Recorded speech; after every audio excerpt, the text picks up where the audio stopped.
किसी जमाने में जब सारे घोड़े एक भव्य सभा में एकत्रित हुए, तमाम दिशाओं से आए ये घोड़े, जिनकी काया, रंग, रूप और स्वभाव में अनोखा अंतर था। कोई सफेद था तो कोई काला, कोई भूरा था तो कोई कत्थई।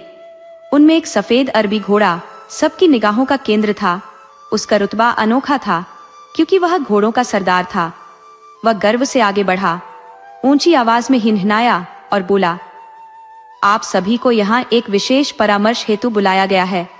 हमारे अस्तित्व पर संकट का बादल मंडरा रहा है।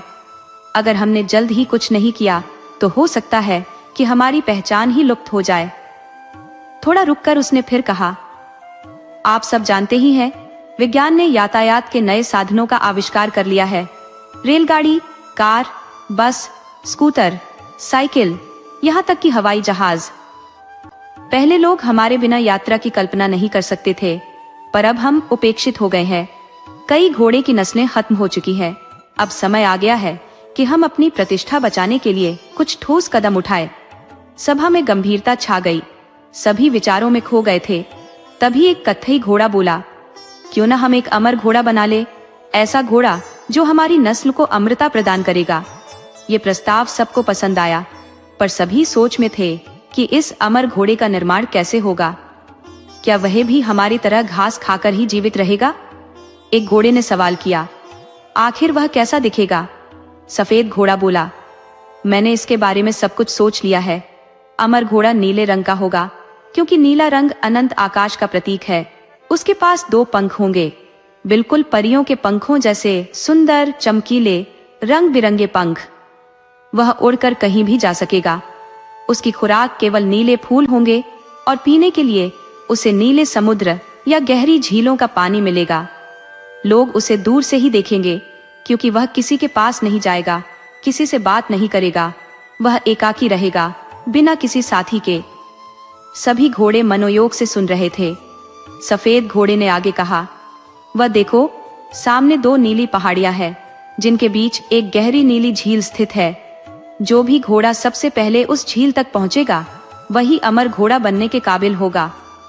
इतना सुनते ही सारे घोड़े झील की ओर दौड़ पड़े, परंतु एक दुबला पतला फुर्तीला घोड़ा सबसे पहले झील तक पहुंच गया। उसे अमर बनने का हकदार माना गया और उसके सिर पर रंग बिरंगे फूलों का मुकुट रख दिया गया। उस घोड़े ने झील में छलांग लगा दी और जब वह बाहर निकला तो उसका रंग नीला हो चुका था और उसके कंधों पर सुंदर पंख उग आए थे।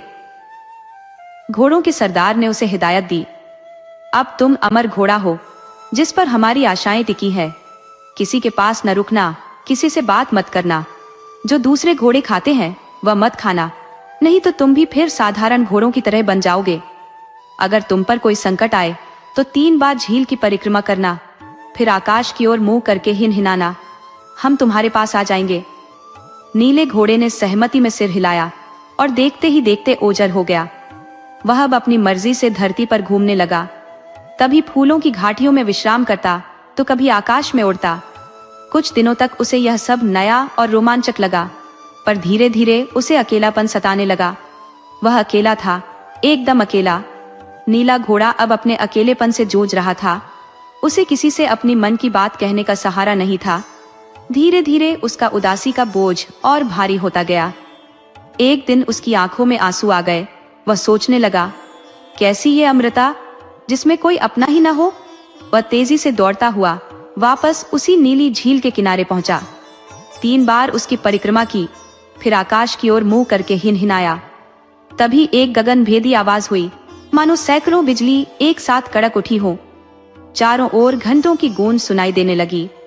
सभी घोड़े दौड़ते हुए आए और एकत्र हुए। क्या हुआ? सभा बुलाने की क्या जरूरत आन पड़ी? सरदार ने पूछा। नीले घोड़े ने अपनी व्यथा को साझा किया और कहा, अगर मुझे सबसे दूर रहना है, किसी से संवाद नहीं करना है, तो मेरे अमर होने का क्या अर्थ रह जाएगा? उसकी वेदना सुनकर सभी घोड़े सहम गए। गहन विचार मंथन के बाद निर्णय हुआ, ठीक है, नीला घोड़ा सुबह या शाम के धुंधलके में बस्तियों के पास आ सकता है। वह चाहे तो सपनों में लोगों से संवाद कर सकता है। नीले घोड़े ने प्रसन्नता से हिनहिनाया और पल भर में अदृश्य हो गया। बाकी घोड़े भी अपनी अपनी जगह लौट गए। अब नीला घोड़ा कभी कभी बागों के पास, गांव के किनारे दिखाई देने लगा। कोई उसके करीब आता तो वह अचानक गायब हो जाता। कभी कभार उसके खुरों के निशान रह जाते तो कभी बागों के नीले फूल एकाएक गायब हो जाते। एक दिन इंता नाम की एक छोटी लड़की किताब पढ़ने बाग में गई। बरसात का मौसम था और इंता नीले फूलों वाला छाता लेकर गई थी। जब वह पढ़ाई में मग्न हो गई, उसने छाता पास रख दिया। पढ़ाई खत्म करके जब उसने छाता उठाया तो पाया कि उसके नीले फूल बदरंग हो चुके थे, जैसे किसी ने उन्हें हटा लिया हो। ये देखकर इंता दंग रह गई। घर आकर उसकी आंखें नम हो गई। माँ ने कहा, शायद यह नीले घोड़े का काम है, वह नीले फूल खाता है ना। लेकिन इंता को संतोष नहीं हुआ। रोते रोते वह सो गई। सपने में उसे नीला घोड़ा दिखाई दिया। उसने कहा, मुझे माफ कर दो इंता, मैं तो बस तुम्हें चौंकाने के लिए ऐसा कर रहा था, पर तुम नाराज हो गई। दरअसल मैं तुमसे बातें करना चाहता था। तुम जो कहानियां पढ़ रही थी वो मैंने भी सुनी, बहुत प्यारी लगी। इंता हंस पड़ी और बोली, अरे तुम बात भी कर सकते हो? तुम मुझसे बातें करोगी? नीले घोड़े ने पूछा। इंता ने उसे अपने स्कूल, घर और किताबों की कहानियों के बारे में ढेर सारी बातें बताई। घोड़े ने भी उसे दुनिया की अद्भुत कहानियां सुनाई। उसने अनगिनत जगह देखी थी, कई किस्से सुने थे। फिर वह मुस्कुराया और धीरे धीरे अदृश्य हो गया। सुबह जब इंता उठी तो उसका दिल हल्का और खुश था। दोस्तों, आपको कहानी कैसी लगी? अपने सुझाव कमेंट करना न भूले। तो चलिए आज की अगली कहानी शुरू करते हैं।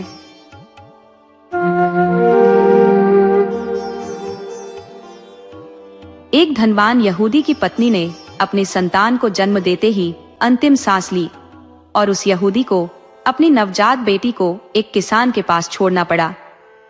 वह किसान ईसाई था। शुरुआत में किसान ने इस जिम्मेदारी को अपनाने से इनकार किया। उसने कहा, मेरे खुद के बच्चे हैं और मैं तुम्हारी बेटी को हिब्रू रीति रिवाजों के अनुसार नहीं पाल सकता।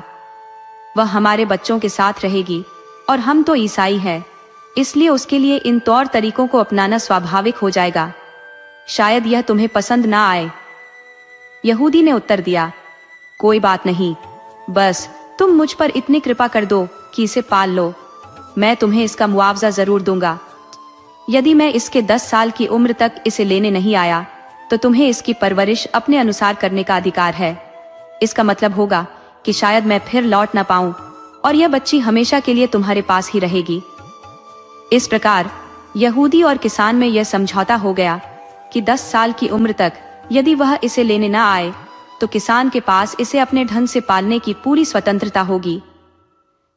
यहूदी अपनी बेटी को किसान के सुपुर्द करके दूर देशों की यात्रा पर निकल गया।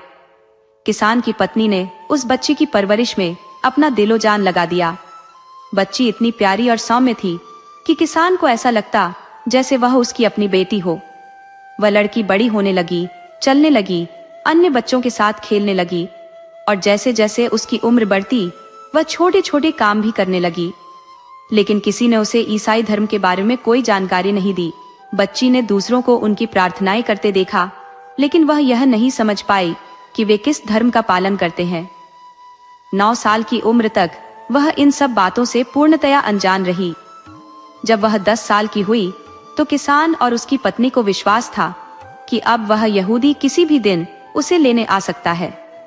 मगर 11वां, 12वां, 13वां, 14वां साल भी बीत गया और वह यहूदी नहीं आया। किसान ने सोचा कि शायद वह व्यक्ति मर गया है और अब कभी अपनी बेटी को लेने नहीं आएगा। तब उसने अपनी पत्नी से कहा, हमने बहुत इंतजार किया है, अब हमें इस बच्ची का बपतिस्मा करा देना चाहिए। और उन्होंने बड़ी धूमधाम से उसका बपतिस्मा कर उसे ईसाई बना दिया। सारे शहर को बुलाया गया और उत्सव के माहौल में बच्ची को ईसाई धर्म में दीक्षित किया गया। उन्होंने उस बच्ची का नाम ऑलिव रखा। फिर उसे स्कूल भेजने लगे ताकि वह पढ़ाई के साथ साथ अपनी उम्र के मुताबिक बाकी लड़कियों जैसी बातें और तौर तरीके सीख सके। ऑलिव जब 18 की हुई तो वो एक सलीकेदार और बेहद प्यारी लड़की बन चुकी थी।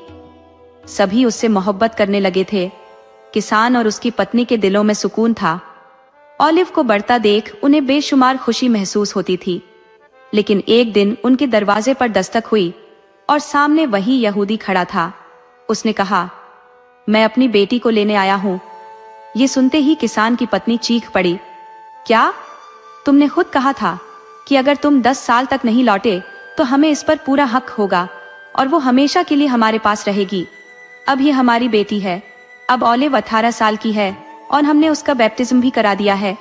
अब वो ईसाई बन चुकी है। यहूदी ने कहा, मुझे इस बात से कोई फर्क नहीं पड़ता कि वो ईसाई है या यहूदी, पर वो मेरी बेटी है। मैं पहले लौट नहीं पाया, लेकिन अब इसे ले जाने आया हूँ।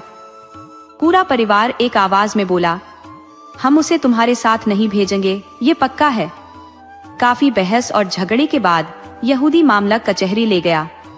कोर्ट ने उसे अपनी बेटी को ले जाने की अनुमति दी, क्योंकि कानूनी तौर पर वो उसकी बेटी थी। किसान और उसका परिवार दुख में डूब गया। सबसे ज्यादा तो ओलिव ही फूट फूट कर रोई, क्योंकि अपने असली पिता को वो जानती तक नहीं थी और अब उसे उनके साथ जाना था, अपने उन प्यारे लोगों को छोड़कर जिन्होंने उसे इतने प्यार से पाला था। रुखसती के वक्त उसकी माँ ने उसे office of the blessed virgin की एक किताब दी और कहा कि वो कभी ये ना भूले कि वो ईसाई है। इसके बाद ओलिव अपने पिता के साथ चली गई। घर पहुंचने पर यहूदी ने पहली बात ओलिव से यही कही, हम यहूदी हैं और तुम भी। अब तुम्हें हमारे तौर तरीके ही अपनाने होंगे। अगर मैंने तुम्हें उस किताब को पढ़ते देखा जो उस औरत ने तुम्हें दी है, तो बस ईश्वर ही तुम्हारी मदद करे। उसने चेतावनी दी, पहली बार तो मैं तुम्हें आग में फेंक दूंगा और बुरी तरह मारूंगा, और अगर दूसरी बार तुम्हें उस किताब को पढ़ते हुए पाया तो तुम्हारे हाथ काट डालूंगा और घर से निकाल बाहर कर दूंगा। ध्यान रखना कि मैं अपने शब्दों से पीछे नहीं हटूंगा। ओलिव को इस तरह की धमकी से सहम कर क्या ही करना था। ऊपर से तो वह दिखावे में यहूदी तौर तरीकों का पालन करती रही, लेकिन कमरे में बंद होकर ऑफिस और लिटनीज ऑफ ब्लेस्ड वर्जिन पढ़ती।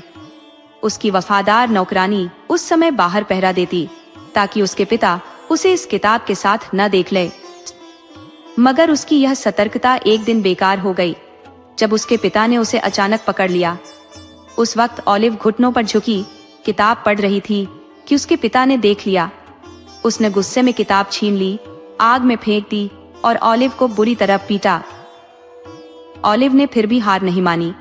उसने अपनी नौकरानी को बाजार से वही किताब लाने के लिए भेजा और फिर से पढ़ाई शुरू कर दी। लेकिन इस घटना के बाद उसके पिता का शक गहरा हो गया और उसने ओलिव पर नजरें खड़ी कर दी। अंततः उसने उसे फिर पकड़ लिया। इस बार बिना एक शब्द बोले वह ओलिव को एक बढ़ई की दुकान पर ले गया और उसे मेज पर हाथ फैलाने के लिए कहा। फिर तेज धार वाले चाकू से उसके दोनों हाथ काट डाले और उसे जंगल में ले जाकर छोड़ दिया। अब ओलिव वहां बेसहारा लाचार अवस्था में पड़ी रही।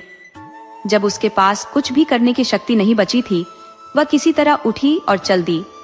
चलते चलते वह एक भव्य महल के पास आ पहुंची। उसने सोचा कि महल में जाकर किसी से कुछ मदद मांगे, लेकिन चारों ओर ऊंची दीवारें खींची थी और अंदर जाने का कोई दरवाजा न था। महल की दीवारों के भीतर उसने एक खूबसूरत बाग देखा। उसने ध्यान से देखा तो दीवार के ऊपर से एक नाशपाती का पेड़ दिखाई दिया, जिसकी शाखाएं पककर पीली पीली नाशपातियों से लदी थी। उसके मुंह से निकला, काश मुझे एक नाशपाती मिल जाती। क्या कोई रास्ता है जिससे वहां पहुंचा जा सके? ये शब्द उसके मुंह से निकले ही थे कि दीवार में एक दरार बन गई और नाशपाती के पेड़ की शाखाएं नीचे झुक आईं। शाखाएं इतनी नीचे झुक गई कि ओलिव, जिसके हाथ नहीं थे, मुंह से उन नाशपातियों को पकड़कर खाने लगी। नाशपातियां खाकर जब उसका पेट भर गया तो पेड़ फिर से ऊंचा हो गया और दीवार भी बंद हो गई। ओलिव जंगल में लौट गई। अब उसे इस रहस्यमयी नाशपाती का भेद मालूम हो चुका था। वह हर दिन ठीक 11 बजे वहां आती, पेट भरकर फल खाती और रात बिताने के लिए जंगल में लौट जाती। ये नाशपातियां बहुत ही मीठी और रसीली थी। एक दिन उस महल में रहने वाले राजा ने नाशपातियां खाने की इच्छा की और अपने सेवक को बागीचे से कुछ नाशपातियां लाने को कहा। सेवक उदास होकर लौटा और राजा से बोला, महाराज, ऐसा लगता है कि कोई प्राणी इन नाशपातियों को बीज तक खा जाता है। राजा ने कहा, देखो कौन है यह जो हमारे बाग में चोरी करता है। राजा ने पेड़ के पास एक छोटी सी झोपड़ी बनवाई और हर रात वहां पहरा देने लगा ताकि चोर को पकड़ सके। लेकिन रात भर जागने के बाद भी वह न चोर को पकड़ सका न नाशपातियां बचा सका, क्योंकि चोर रात को नहीं आता था। तब राजा ने दिन में पहरा देने का निश्चय किया।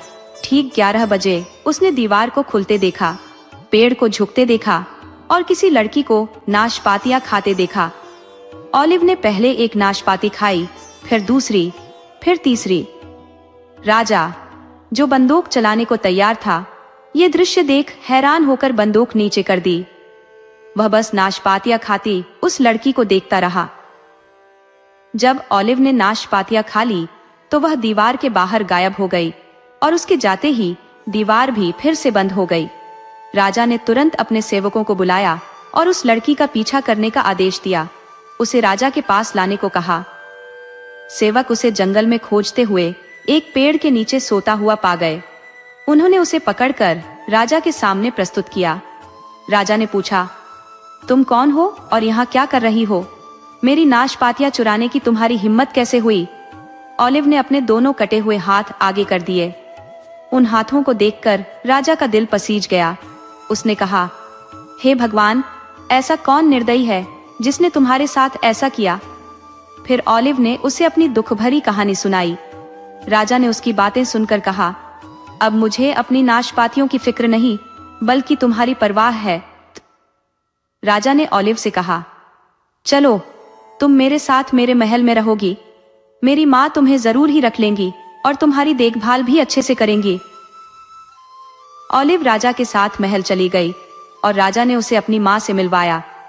लेकिन उसने माँ से न तो नाशपातियों की चोरी का जिक्र किया, न पेड़ के झुकने का और न ही दीवार के अपने आप खुलने बंद होने का। उसे डर था कि कहीं उसकी माँ उस लड़की को जादूगरनी समझकर घर से बाहर न निकाल दे या उससे नफरत न करने लगे। रानी ने ऑलिव को रखने से मना तो नहीं किया, पर विशेष रुचि भी नहीं दिखाई।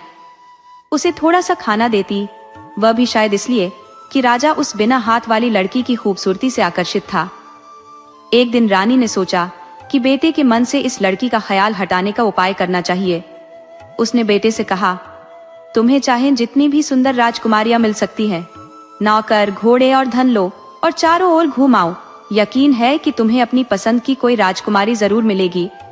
माँ की बात मानते हुए राजा ने यात्रा का निर्णय लिया।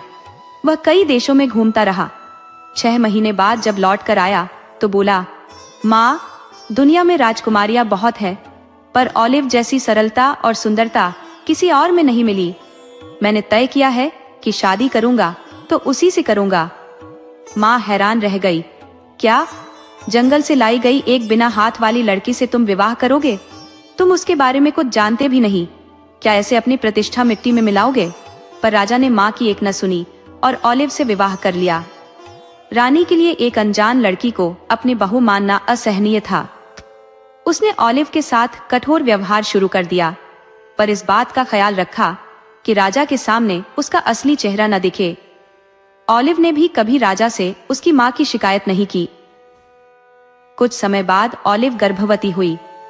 ये जानकर राजा बेहद खुश हुआ, पर उसी दौरान पड़ोसी देश के राजा ने उस पर आक्रमण कर दिया और अपने राज्य की रक्षा के लिए राजा को युद्ध के मैदान में जाना पड़ा।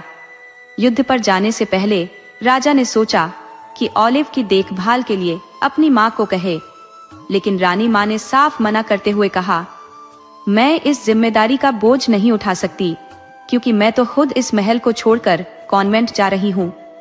अतः ऑलिव को अकेले ही महल में रहना पड़ा। राजा ने उसे कहा कि वह हर दिन उसे एक चिट्ठी लिखे। इस तरह राजा युद्ध पर रवाना हो गया। रानी माँ कॉन्वेंट चली गई और ऑलिव अकेले नौकरों के साथ महल में रह गई। हर दिन ऑलिव की चिट्ठी एक आदमी राजा के पास लेकर जाता। समय बीतने के साथ ऑलिव ने 2 बच्चों को जन्म दिया। उसी दौरान रानी माँ की एक बूढ़ी चाची रानी माँ को महल की स्थिति बताने कॉन्वेंट पहुंची। ऑलिव के बच्चों के जन्म की खबर सुनते ही रानी माँ महल लौट आई। उसने बहाना किया कि वह अपनी बहू की मदद के लिए वापस आई है। महल पहुंचते ही उसने चौकीदारों को बुलाया और ऑलिव को जबरदस्ती बिस्तर से उठवाया। उसके दोनों हाथों में एक एक बच्चा पकड़ा दिया और चौकीदारों को आदेश दिया कि ऑलिव को जंगल में वहीं छोड़ आए जहां राजा ने उसे पहली बार पाया था। उसने कड़क शब्दों में कहा, इसे भूखे मरने के लिए वहीं छोड़ देना। अगर तुमने मेरी आज्ञा का उल्लंघन किया या इस बारे में किसी से कुछ भी कहा तो तुम्हारी गर्दनें कटवा दूंगी। फिर उसने राजा को एक झूठी खबर लिख भेजी कि ऑलिव ने प्रसव के दौरान दम तोड़ दिया और बच्चे भी बच नहीं पाए। राजा को विश्वास दिलाने के लिए उसने मोम से 3 पुतले बनवाए और शाही चैपल में उनका अंतिम संस्कार करवा दिया। इस रस्म के दौरान उसने शोक के कपड़े पहने और दिखावे के लिए बहुत रोई। दूर युद्ध में व्यस्त राजा इस दुखद झूठ पर यकीन कर बैठा और माँ के छल को समझ नहीं सका।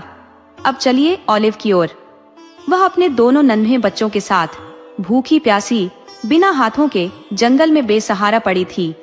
किसी तरह चलते चलते वह एक तालाब तक पहुंची जहां एक बूढ़ी औरत कपड़े धो रही थी। ऑलिव ने विनती की, माँ जी, कृपा करके अपने गीले कपड़े का एक कोना मेरे मुंह में निचोड़ दीजिए, मुझे बहुत प्यास लगी है।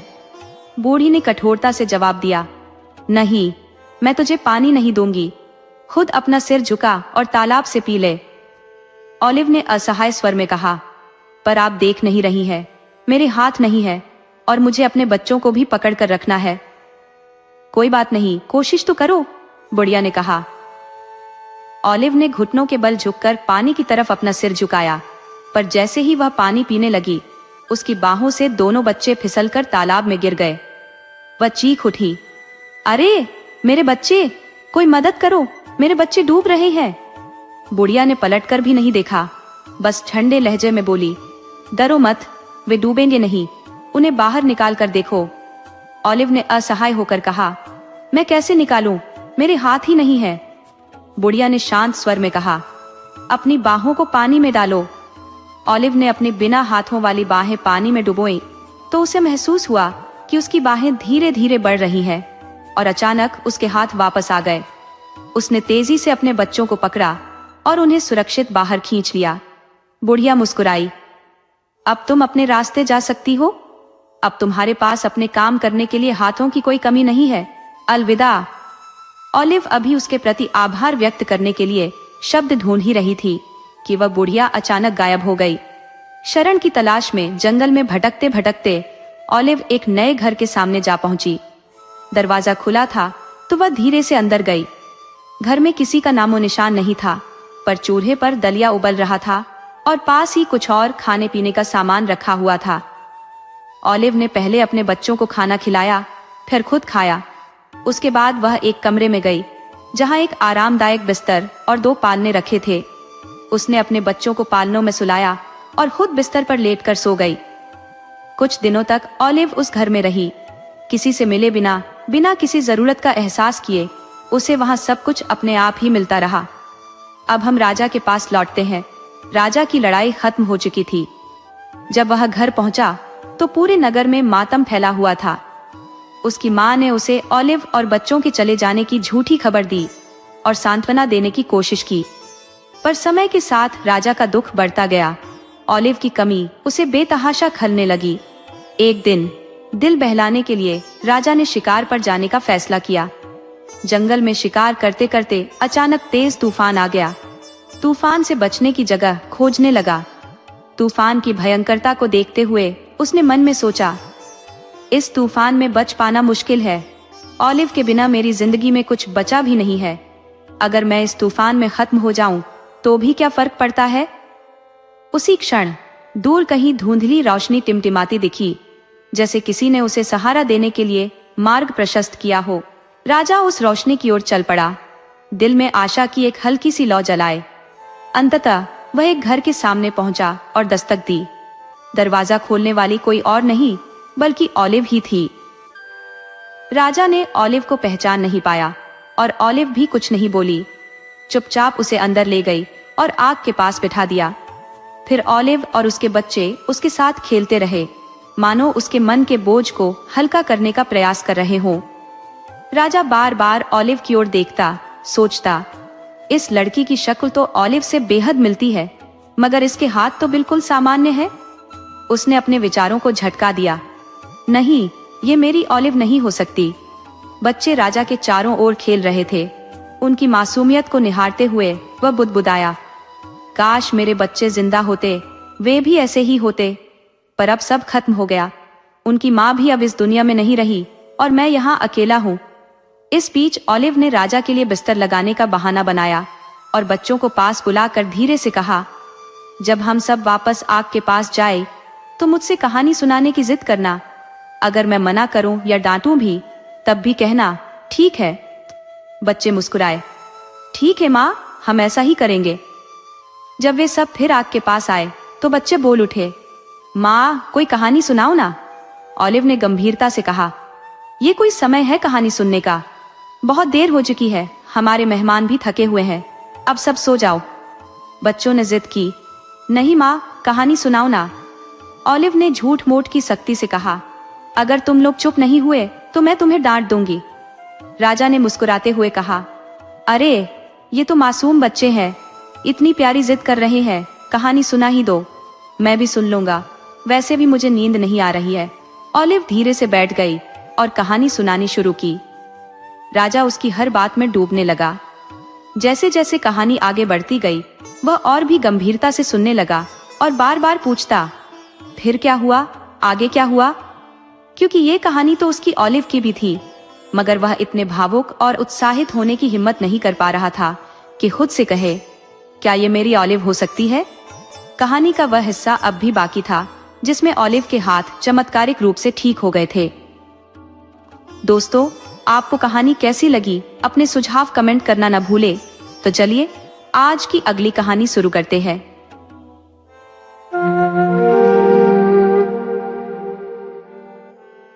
इटली में एक धनवान व्यापारी रहता था जिसके पास 5 संतानें थी, 4 बेटियां और एक बेटा। बेटा सबसे बड़ा था और उसका नाम बाल्डेलॉन था। हालांकि भाग्य ने उस व्यापारी से रूठने का मन बना लिया था और वो अमीर से गरीब हो गया। हालात इतने बिगड़ गए कि अब उसके पास भोजन तक के लिए साधन नहीं थे और उसे दूसरों से मांगकर गुजारा करना पड़ता था। जैसे इतना ही कम था, उसकी पत्नी को एक और संतान होने वाली थी। बाल्डेलॉन, जो एक समझदार और संवेदनशील नौजवान था, ने देखा कि उसका परिवार कठिनाइयों में घिरा है, तो उसने घर छोड़कर किसी और राह पर चलने का निश्चय किया। अपने परिवार को अलविदा कहकर वो फ्रांस की ओर निकल पड़ा। शिक्षित होने के कारण पेरिस पहुंचने पर उसे शाही महल में काम मिल गया।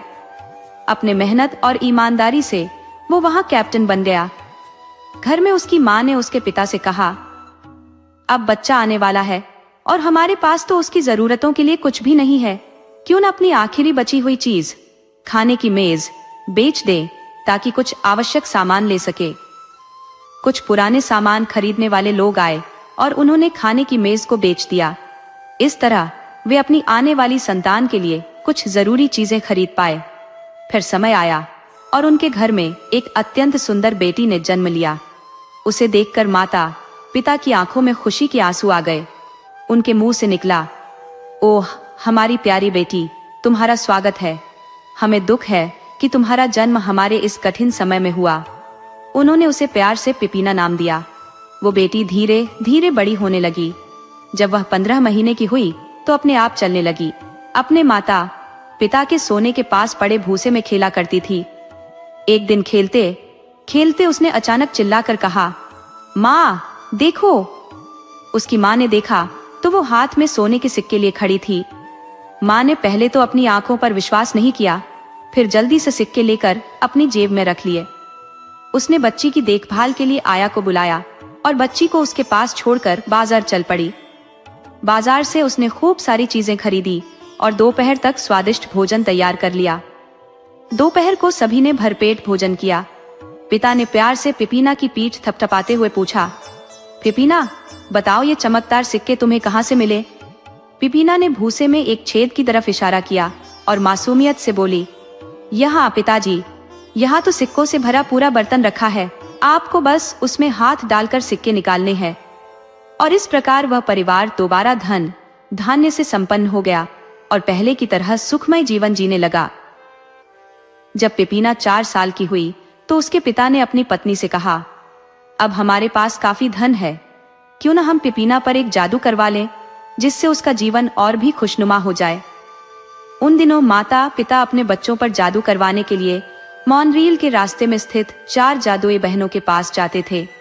इस विचार से वे पिपीना को एक गाड़ी में बिठाकर वहां ले गए और उन चारों बहनों को उसकी देखभाल में सौंप दिया। परियों ने उन्हें बताया कि रस्म के लिए क्या तैयारियां करनी है और यह भी तय किया कि रविवार को वे व्यापारी के घर आकर इस प्रक्रिया को पूरा करेंगी। रविवार के दिन ठीक समय पर चारों परी बहनें पलेरमो पहुंची। उनके लिए जो भी सामग्री चाहिए थी वह सब कुछ तैयार था। परियों ने अपने हाथ धोए, मजोरकन के खास आटे की चारपाई बनाई और उन्हें पकाने के लिए भेज दिया। थोड़ी ही देर में बेक करने वाले की पत्नी को पाई से उठती महक महसूस हुई और वह खुद को रोक न सकी। उसने एक पाई निकालकर खा ली। फिर उसने बची हुई 3 पाइयों जैसी एक और पाई बना दी, लेकिन उसने साधारण आटे का उपयोग किया और पानी भी वहीं से लिया जहां वह ओवन साफ करने की झाड़ू धोती थी। शक्ल में वह पाई बिल्कुल बाकी 3 पाई जैसी ही लग रही थी और कोई उसे पहचान नहीं सकता था। जब वे चारों पाई व्यापारी के घर पहुंची तो पहली परी ने एक पाई काटते हुए कहा, प्यारी बच्ची, मैं तुझ पर यह आशीर्वाद देती हूँ कि जब भी तू अपने बालों में कंघी करे तो उनमें से मोती और रत्न गिरे। दूसरी परी ने दूसरी पाई काटी और बोली, मैं तुझ पर यह आशीर्वाद करती हूँ कि तू हर दिन पहले से अधिक सुंदर होती जाए। अब तीसरी परी ने तीसरी पाई काटते हुए कहा, मैं तुझे यह आशीर्वाद देती हूँ कि जब भी तू किसी अनमौसमी फल की इच्छा करे वह तुरंत तेरे पास आ जाए। चौथी परी ने बची हुई पाई उठाई जिसमें ओवन से बचे हुए अशुद्ध पदार्थ थे। जैसे ही उसने उसे काटा और अपना जादू बोलने वाली थी, तभी पाई का एक टुकड़ा उड़कर उसकी आंख में जा लगा। परी झुंझलाते हुए बोली, ओह, ये तो मेरी आंख में जा लगा। अब मैं तुझ पर यह बुरा जादू करती हूँ कि जब भी तू सूरज की ओर देखे तू एक काले सांप में बदल जाएगी। ये सारा जादू करके वे चारों परियां वहीं से अदृश्य हो गईं। चौथी परी का दिया हुआ श्राप सुनते ही पिपीना के माता पिता रोने लगे। उनकी प्यारी बेटी अब कभी सूरज की रोशनी नहीं देख पाएगी। अब हम पिपीना और उसके माता पिता को यहीं छोड़ते हैं और चलते हैं बाल्डलान की ओर, जो फ्रांस में अपने पिता की संपन्नता के किस्से सुनाकर शेखी बघार रहा था। परंतु यह केवल वही जानता था कि उसका परिवार वास्तव में गरीबी में गुजर बसर कर रहा था। वह अपने आस पास के लोगों को ऐसे किस्सों में उलझाए रखता कि हर कोई उसके प्रभाव में आ जाता। जैसे कहावत है कि जो भी विदेश जाता है वो खुद को कभी काउंट, कभी ड्यूक तो कभी लॉर्ड के रुतबे का बताता है। फ्रांस के राजा के मन में ये जानने की इच्छा जागी कि बार्लेलॉन की बातों में कितनी सच्चाई है। उसने अपने एक खास आदमी को प्लेरमो भेजा और उसे निर्देश दिए कि वह जाकर सच्चाई का पता लगाए और वापस आकर रिपोर्ट दे। वह आदमी प्लेरमो पहुंचा और लोगों से बाल्डेलॉन के पिता के बारे में पूछा। लोगों ने उसे एक भव्य महल की ओर भेजा। उस महल में उसने कई चौकीदार तैनात देखे। जब वह महल के अंदर पहुंचा तो देखा कि दीवारें सोने की बनी थी और अंदर नौकर चाकर सेवा में लगे हुए थे। व्यापारी ने उस व्यक्ति का शाही अंदाज में स्वागत किया और भोजन के लिए आमंत्रित किया। सूर्यास्त के बाद व्यापारी ने पिपीना को भी वहां बुला लिया। उस व्यक्ति ने जब पिपीना को देखा तो उसकी सुंदरता से मंत्रमुग्ध हो गया। उसने इतनी सुंदर लड़की पहले कभी नहीं देखी थी। सारा नजारा देखकर वह फ्रांस लौट गया और राजा को सब कुछ विस्तार से बताया। राजा ने बाल्डेलॉन को बुलाकर कहा, बाल्डेलॉन, पलेरमो जाओ और अपनी बहन पिपीना को लेकर मेरे पास आओ। मैं उससे विवाह करना चाहता हूँ। अब बाल्डेलॉन को तो यह भी पता नहीं था कि उसकी कोई बहन पिपीना नाम की है, पर उसने राजा की बातों से अंदाजा लगाया कि मामला क्या हो सकता है। उसने राजा के हुक्म का पालन करने का निश्चय किया और पलेरमो की ओर रवाना हो गया। पेरिस में बाल्डेलॉन की एक मित्र थी जो जिद करने लगी कि वह भी उसके साथ पलेरमो जाएगी।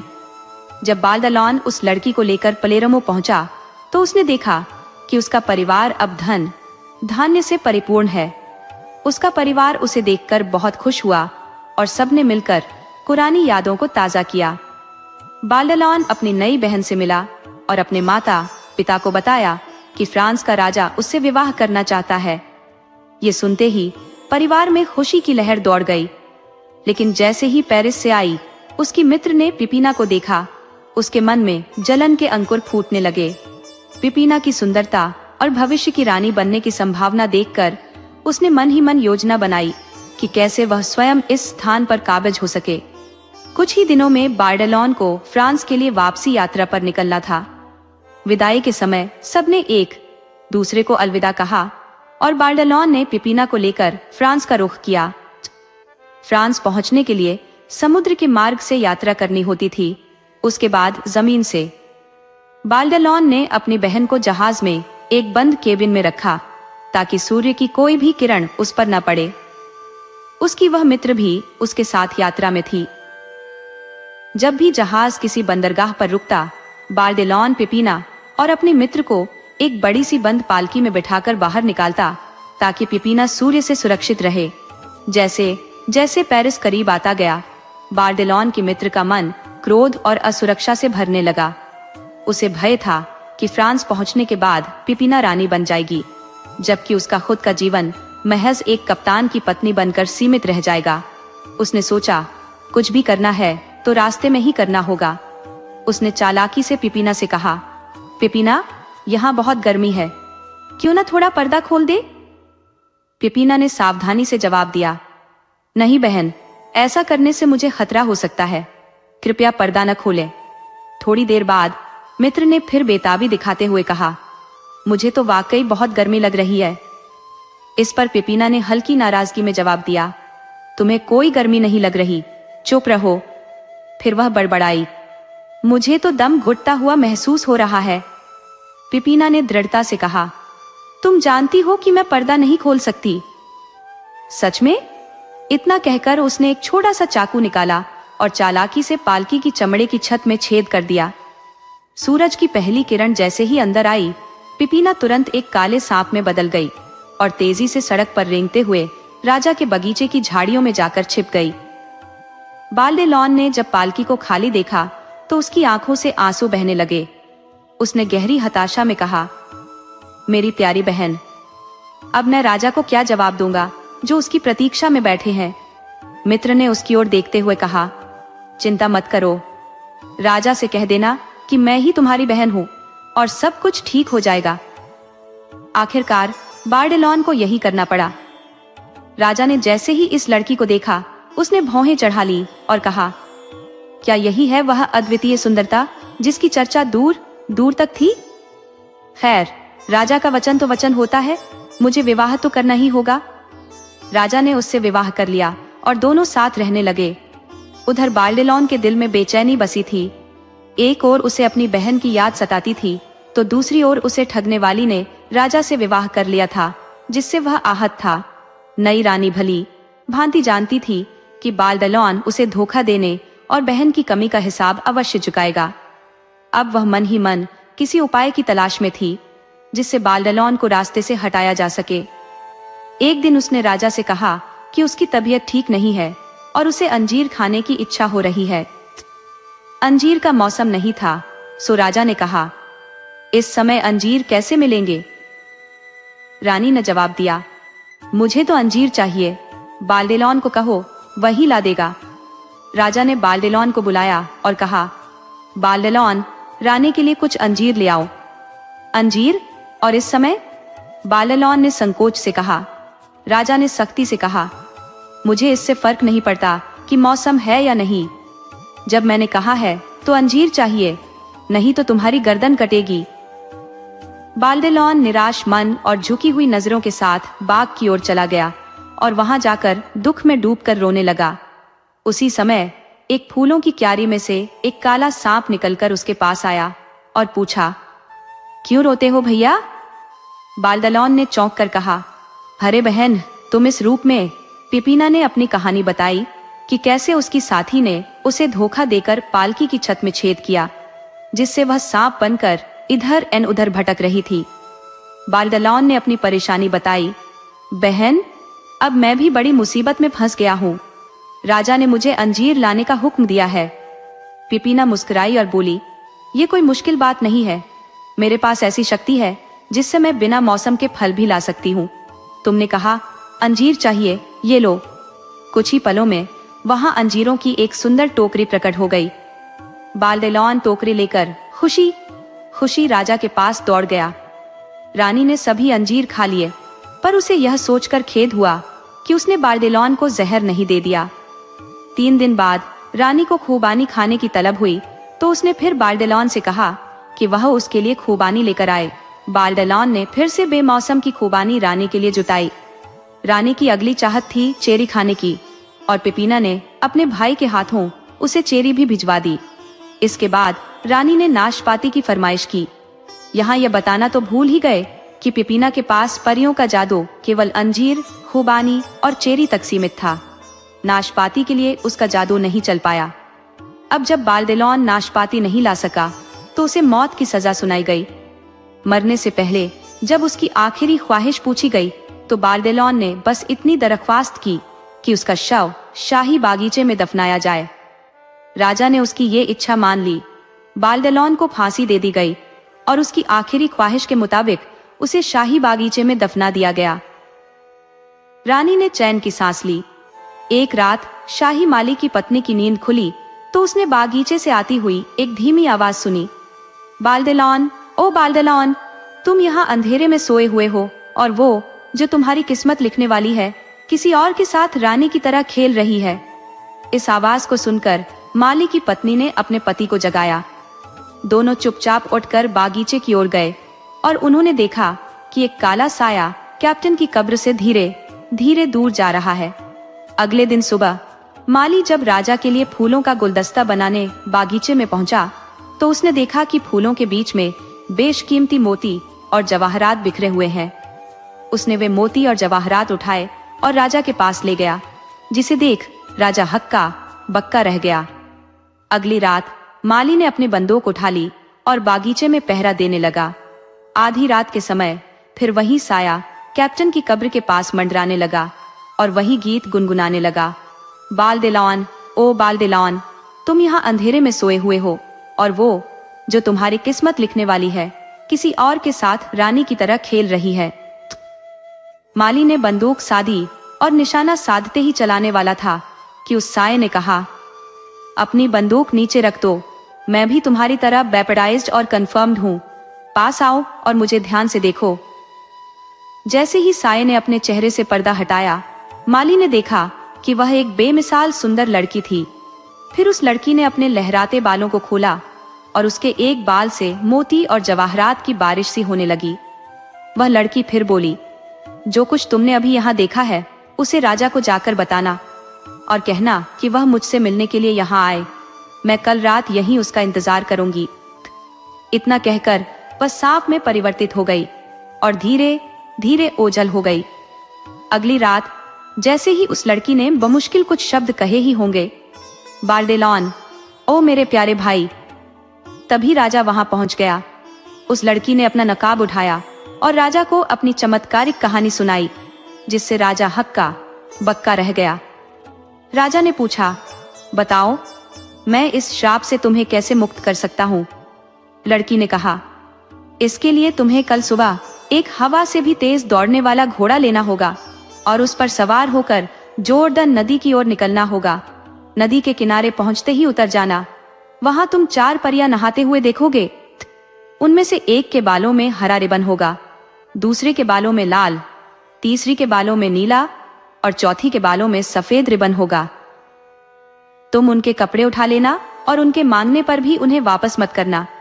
इस पर पहली परी अपना हरा रिबन तुम्हारे ऊपर फेंकेगी, दूसरी लाल रिबन, तीसरी नीला और चौथी सफेद रिबन फेंकेगी।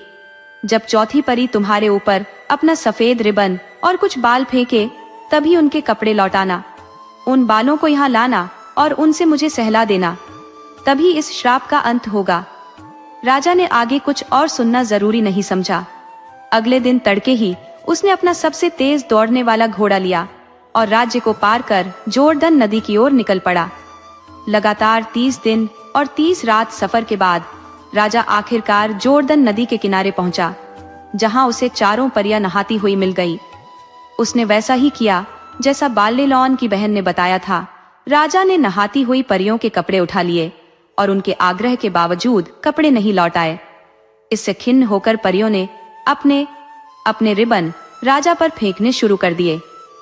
जब चौथी परी ने अपना सफेद रिबन और कुछ बाल राजा की ओर फेंके, तब राजा ने कहा, अभी तो मैं जा रहा हूं, पर यह यकीन रखो कि मैं इसका मोल जरूर चुकाऊंगा।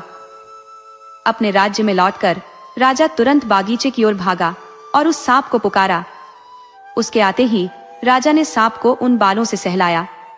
बालों का स्पर्श होते ही पिपीना एक बार फिर से इस दुनिया की सबसे सुंदर लड़की में बदल गई। उसने वे बाल अपने बालों में सजाए और अब उसे किसी से भय नहीं था।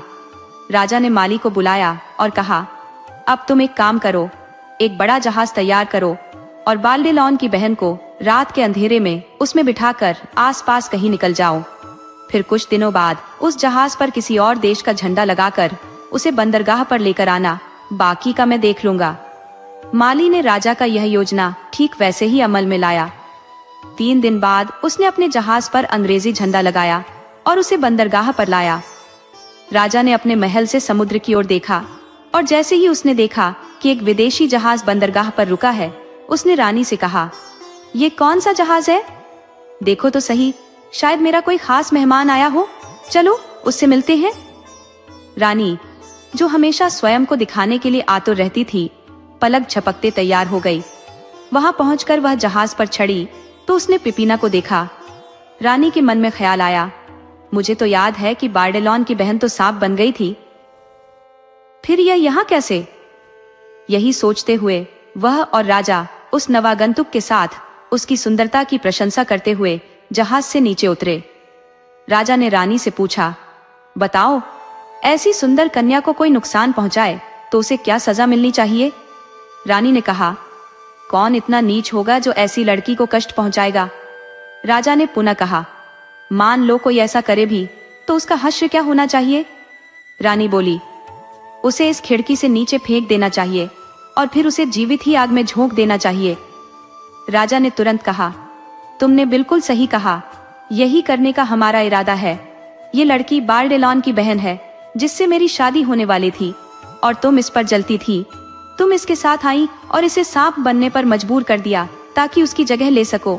अब तुम्हें मुझे धोखा देने का दंड भुगतना होगा। अच्छा हुआ कि तुमने खुद ही अपनी सजा का ऐलान कर दिया। इसके बाद राजा ने अपने पहरेदारों को बुलाया और आदेश दिया कि इसे खिड़की से बाहर फेंककर जिंदा जला दिया जाए।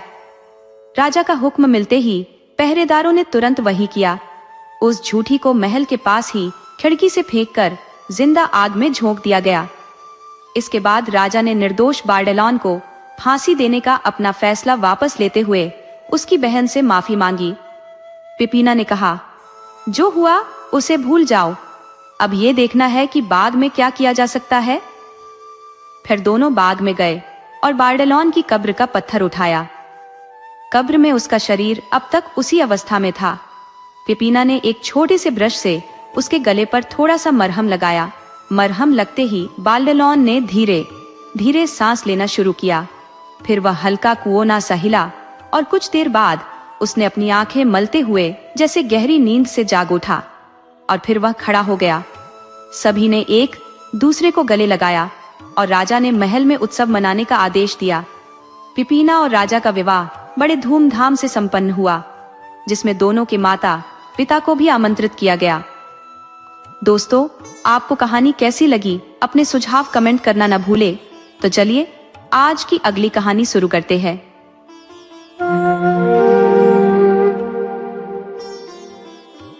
रूडी एक छोटे से गांव का निवासी था, लेकिन उसकी ख्याति दूर दूर तक फैल चुकी थी। वजह थी उसके द्वारा बनाए गए अनूठे खिलौने। कई राजमहलों की शोभा उन्हीं से बढ़ी हुई थी और राजा ने उसकी कला की कई बार सराहना करते हुए उसे पुरस्कार भी दिए थे। एक बार नगर में खिलौनों की प्रतियोगिता का आयोजन हुआ। रूडी ने राजा के लिए गाने वाली पिटारी तैयार की और उसे प्रतियोगिता में प्रस्तुत किया। राजा ने उसे देखते ही प्रशंसा की और सभी को लगा कि प्रथम पुरस्कार रूडी को ही मिलेगा। तभी दरबार में एक अजनबी ने प्रवेश किया। उसके साथ एक अत्यंत सुंदर बालिका थी जो राजसी पोशाक में सजी थी।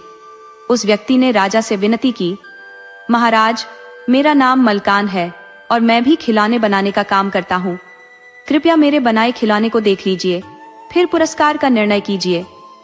राजा ने सहमति जताते हुए कहा, अवश्य, दिखाओ अपना खिलौना। मलकान ने मुस्कुराते हुए उस लड़की की ओर इशारा किया और बोला, महाराज, मैंने इस बोलने वाली गुड़िया को बनाया है। बोलने वाली गुड़िया? राजा और दरबार में बैठे सभी लोग विस्मय से भर उठे। मलकान ने गर्व से कहा, महाराज, मैं जादू जानता हूँ और इसी जादू से मैंने यह अनोखी बोलने वाली गुड़िया बनाई है। दरबारी हैरत में पड़ गए। उन्होंने गुड़िया को छूकर देखा। वह सजीव प्रतीत हो रही थी। किसी को भी यकीन नहीं हो पा रहा था कि वह वास्तव में एक गुड़िया ही है। मलकान ने फिर कहा, महाराज, मैं अपने जादू से ऐसे अनेक अद्भुत खिलौने बना सकता हूँ। राजा कुछ पल मौन रहे, फिर गंभीरता से बोले, मलकान, यह प्रतियोगिता खिलौनों की है, जादू की नहीं। यदि तुमने अपने हाथों से कोई खिलौना बनाया है तो उसे दिखाओ, हम उस पर विचार करेंगे।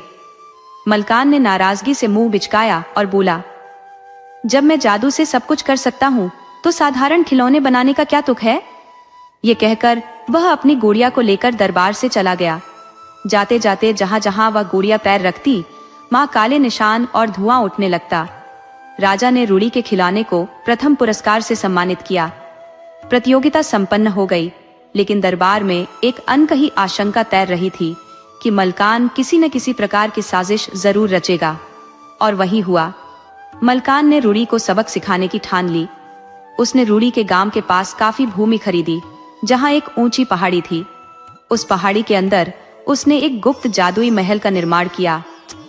उस महल में रहते हुए मलकान ने अपने जादू से लकड़ी के खिलौना सैनिक बनाए और उन्हें पहाड़ी के अलग अलग स्थानों पर तैनात कर दिया। रूड़ी को इस षड्यंत्र का आभास भी नहीं था। वह गांव वालों के साथ उसी पहाड़ी पर लकड़ी काटने जाता और उन लकड़ियों से अद्भुत खिलौने बनाता था। एक दिन गांव वाले लकड़ी काटने गए तो पहाड़ी के अंदर अजीबोगरीब आवाजें सुनाई देने लगी। पत्थर लुढ़कने लगे, नदी का पानी खौलने लगा और धरती में दरारें पड़ने लगी। सभी लोग भयभीत होकर भाग निकले और सोचने लगे, पता नहीं पहाड़ी के भीतर क्या रहस्यमयी घटित हो रहा है। उसी शाम एक अजनबी गांव में दाखिल हुआ। वह मलकान को भली भांति जानता था और उसकी योजनाओं से भी वाकिफ था। उसने रूड़ी को आगाह किया, मलकान ने तुमसे प्रतिशोध लेने का इरादा कर लिया है। वह अपने जादू के बल से पहाड़ी को धीरे धीरे तुम्हारे गांव से दूर सरका रहा है, ताकि तुम्हें खिलौने बनाने के लिए बढ़िया लकड़ी न मिल सके। सतर्क हो जाओ। रात भर पहाड़ी के भीतर से अजीबोगरीब आवाजें गूंजती रहीं। रूड़ी ने गांव वालों को इकट्ठा किया और तय किया गया कि जितनी जल्दी हो सके पहाड़ी पर लगे पेड़ काटकर लकड़ी गांव में इकट्ठा कर ली जाए, ताकि आगे कोई कठिनाई न हो। फिर उसी रात रूड़ी और गांव वाले पहाड़ी पर जाकर लकड़ी काटने लगे और जल्दी ही उन्होंने काफी लकड़ी जमा कर ली। इस बीच पहाड़ी का खिसकना जारी रहा। कुछ दिन बाद जब गांव वाले पहाड़ी पर लकड़ी काटने पहुंचे तो वहां लकड़ी के बने सैनिक देखे। गांव वालों ने एक तरकीब सोची। उन्होंने लकड़ी का एक बड़ा संदूक तैयार किया और उसे पहाड़ी पर रख दिया। संदूक का ढक्कन खुला छोड़ दिया गया था। लकड़ी के दो सैनिक उछलते कूदते आए और संदूक में झांकने लगे। तभी छिपे हुए गांव वालों ने संदूक का ढक्कन बंद कर दिया और लकड़ी के सैनिक कैद हो गए। गांव वाले संदूक को अपने गांव में ले आए। रात गहराने लगी थी तो उन्होंने उन पुत्रों को एक कोठरी में बंद कर दिया, मगर एक बात भूल गए कि ये खिलौने जादुई थे। गांव वालों के सो जाने के बाद लकड़ी के सैनिक संदूक से बाहर निकल आए और इधर उधर घूमने लगे। उन्होंने देखा कि गांव में लकड़ियों का बड़ा ढेर लगा हुआ है। उन पुत्रों ने माचिस उठाई, कुछ सूखी घास इकट्ठा की और लकड़ियों में आग लगा दी। लकड़ियां धू धू कर जलने लगी। जब गांव वालों की नींद खुली तब तक काफी लकड़ी जल चुकी थी। पहले तो गांव वाले कुछ समझ नहीं पाए। फिर लकड़ी के पुतलों को ढूंढा गया, लेकिन वे नदारद थे। तब सबको मलकान के जादू का अंदेशा हुआ। इस हादसे से रूड़ी का दिल बैठ गया। उसे लगा जैसे यह सब उसकी ही गलती से हुआ। अगली सुबह वह कुल्हाड़ी लेकर पहाड़ी की ओर निकल पड़ा।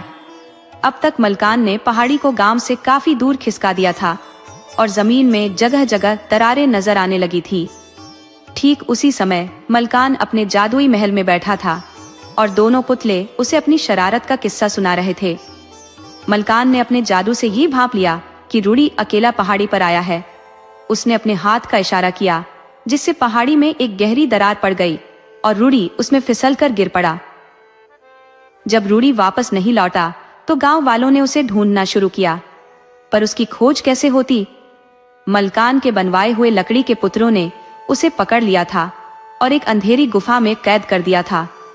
वे सभी एक अनजानी बोली बोल रहे थे जिसे रूडी बिल्कुल नहीं समझ पा रहा था। तभी पुतले एकाएक स्तब्ध होकर खड़े हो गए और दरवाजे की ओर देखने लगे। रूडी ने देखा कि मलकान उसके सामने आ रहा था। रूडी को कैद में देखकर मलकान ठहाके लगाने लगा। बोला, रूडी, राजा तुम्हारे खिलौने को सम्मानित कर सकते हैं, मगर मेरे जादू से तुम्हें नहीं बचा सकते। अगर तुम अपने प्राणों की रक्षा चाहते हो तो मेरी बात मान लो, वरना मैं तुम्हारे पूरे गांव को बर्बाद कर दूंगा। रूडी ने साहस नहीं खोया और बोला, मलकान, मैं तेरी धमकियों से डरने वाला नहीं हूं। मेरे श्रम की शक्ति तेरे जादू से कहीं बढ़कर है। अच्छा? मलकान हंस पड़ा और बोला, तो आओ, तुम्हें एक अनोखा नजारा दिखाता हूं। उसने रूडी को एक विशाल कक्ष में ले जाकर खड़ा किया। वहां रंग बिरंगी रोशनी छिटकी हुई थी और गहरे धम धम की आवाजें गूंज रही थी। गुफा की दीवार पर एक भारी ताला जड़ा था और वही आवाज उस ताले से आ रही थी। मलकान ने कहा, रूडी, इस ताले के पीछे एक घड़ी है और यही घड़ी की आवाज है। जब तक यह घड़ी चलती रहेगी, पहाड़ी धीरे धीरे तुम्हारे गांव से दूर खिसकती रहेगी। तुम्हारे गांव की फसलें सूख जाएंगी, पानी के स्रोत विलीन हो जाएंगे और महामारी फैल जाएगी। ऐसा बदला लूंगा कि तुम्हारे गांव वाले इसे कभी भूल नहीं पाएंगे। इधर गांव में हलचल मची थी। रूडी का कहीं भी पता नहीं लग रहा था। गांव के नीचे कुछ छोटे छोटे बौने रहते थे जिन्हें मलकान की शरारत की भनक लग चुकी थी। वे गांव वालों की मदद करना चाहते थे, पर मलकान के जादुई महल में घुसने से डरते थे। एक दिन रूडी के जुड़वा बेटे पाल और पीटरकिन अपने पिता की खोज में निकल पड़े। दोनों नन्हे थे लेकिन संकल्प से भरे हुए थे। उनकी राह में बौने मिले जिन्होंने उनसे कहा, बच्चों, हमें मालूम है कि रूडी पहाड़ी के अंदर कैद है, पर हम भीतर जाने की हिम्मत नहीं रखते, लेकिन रास्ता ढूंढने में तुम्हारी मदद कर सकते हैं। सभी मिलकर एक मार्ग की तलाश में लग गए। पहाड़ी खिसकने से उसमें कई दरारें पड़ गई थी। बौने हर दरार में झांक झांक कर देख रहे थे। तभी एक दरार में से रोशनी की हल्की झलक मिली। इसका अर्थ था कि दरार भीतर तक जा रही थी। बौनों ने पाल और पीटरकिन से कहा, तुम इस दरार में आगे बढ़ने का प्रयास करो। दोनों भाई उस संकरी दरार में घुस गए और अंदर के संकरे रास्ते पर चलते रहे। पीछे से बौने उन्हें हिम्मत बंधाते रहे। रास्ता इतना तंग था कि बच्चों को सांस घुटती सी महसूस हो रही थी, पर वे धुंधली रोशनी का सहारा लेकर आगे बढ़ते गए। अचानक उस दरार से उन्हें अपने पिता रूडी की छवि नजर आई। दोनों ने जोर से पुकारा, पिताजी! आवाज सुनकर रूडी चौंका और इधर उधर देखने लगा। तभी पाल ने फिर पुकारा।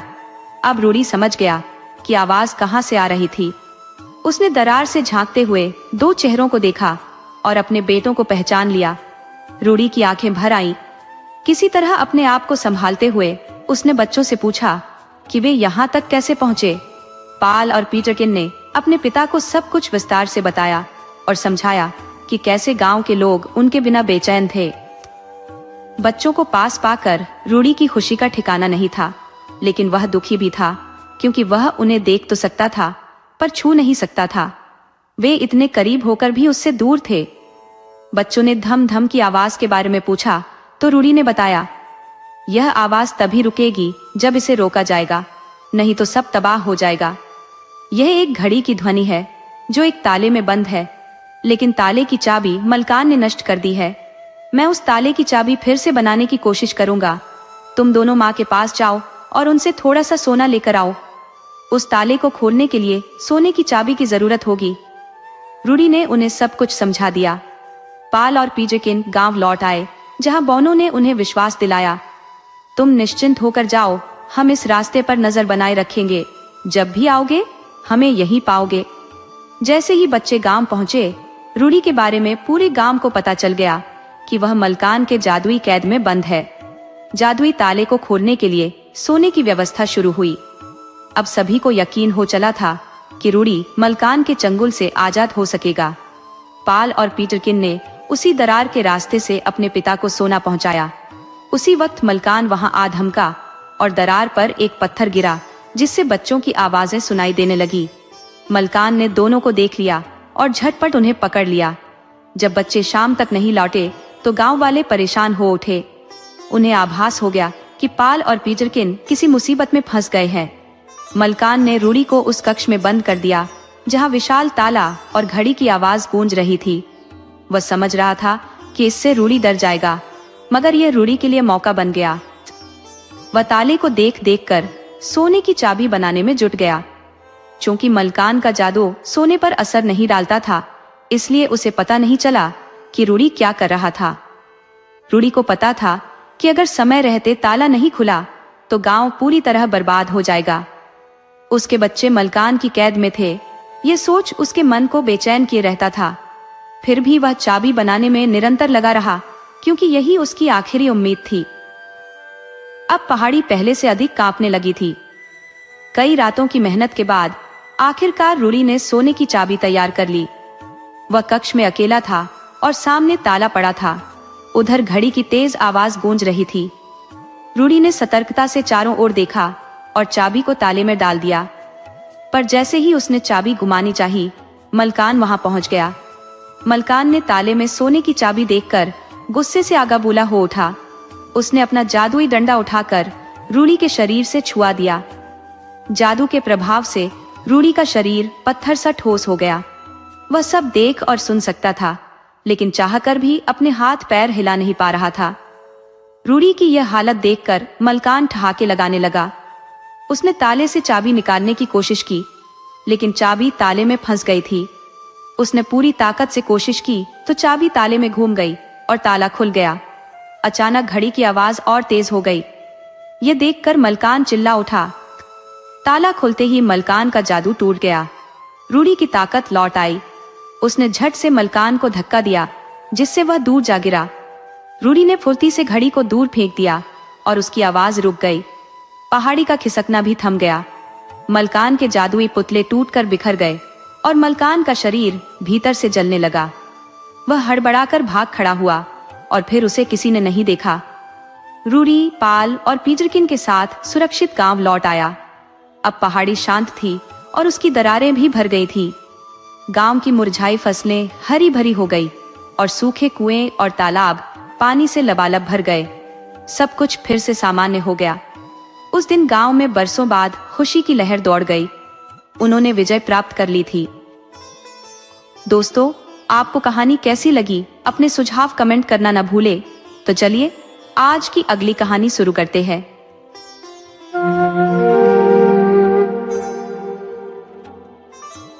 डोरोथी नाम की वह लड़की बाहर से भले साधारण दिखाई देती थी, परंतु उसमें एक अद्वितीय विशेषता थी जो कुछ ही लोगों को मालूम थी।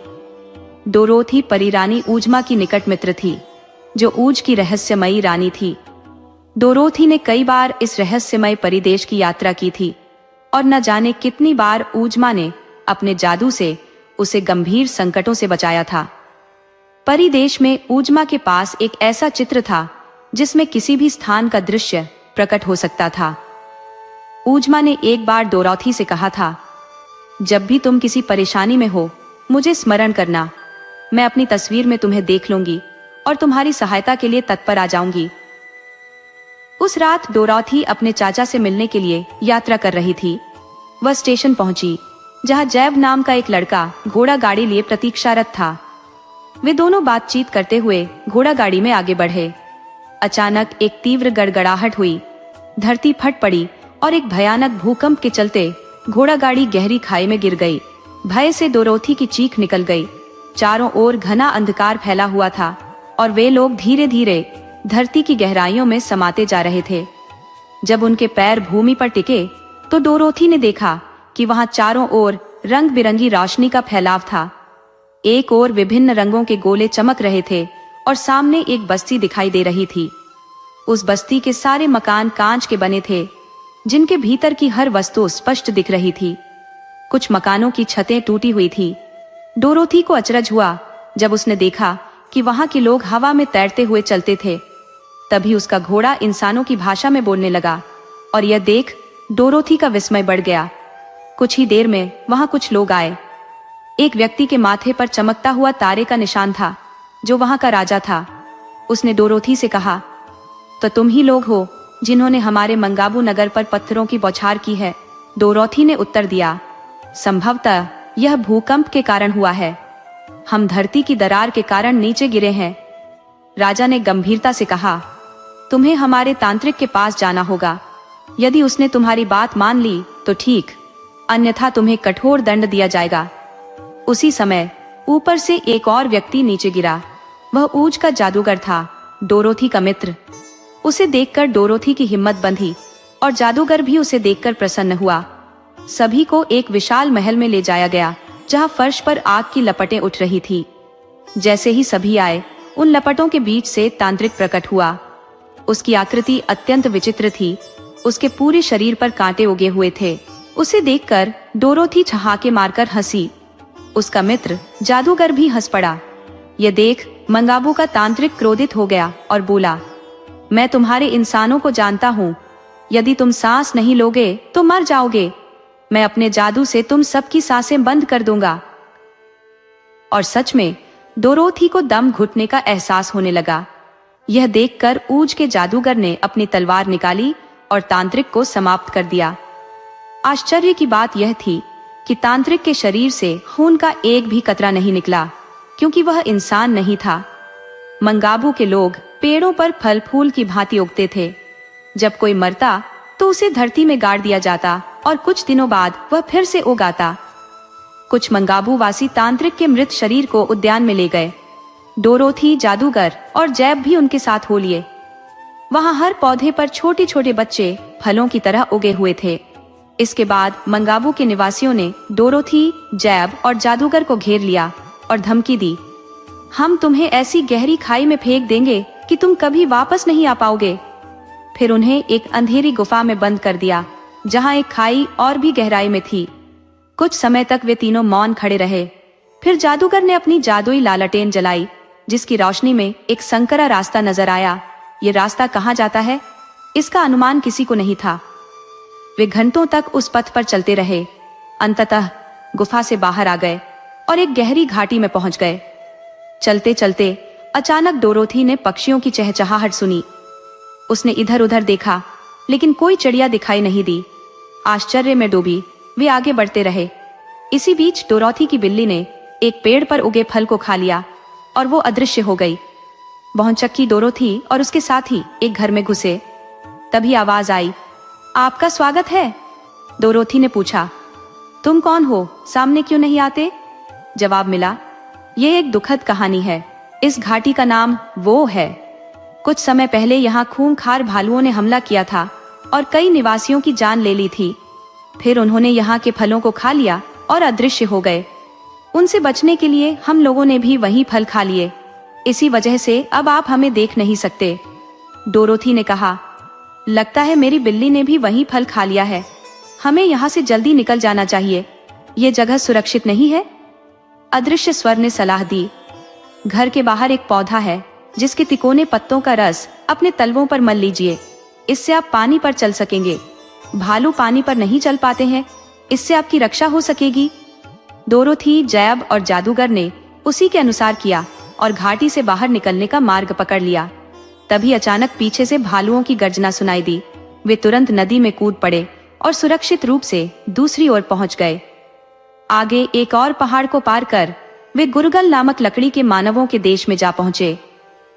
यहाँ सभी चीजें, मकान, सड़कें, पशु पक्षी सब लकड़ी के बने थे और वहां कोई भी बोल नहीं सकता था।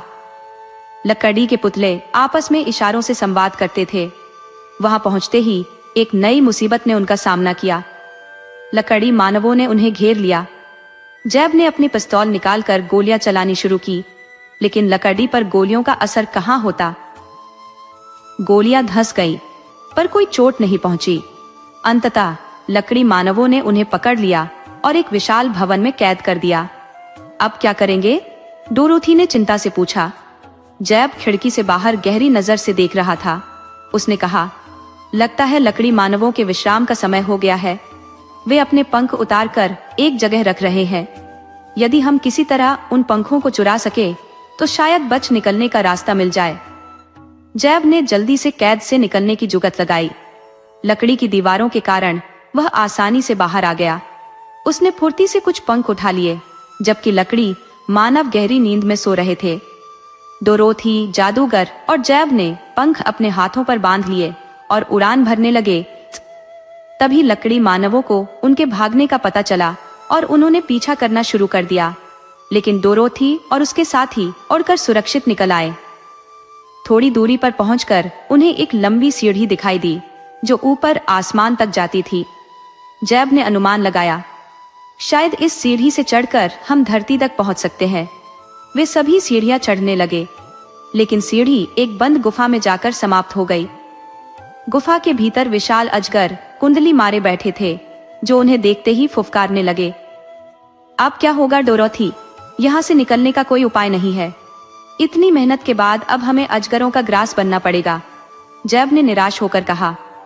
डोरोथी ने कोई उत्तर नहीं दिया, लेकिन उसे भी कोई उम्मीद नहीं दिखाई दे रही थी। तभी अचानक उसे परी रानी ऊजमा का ख्याल आया।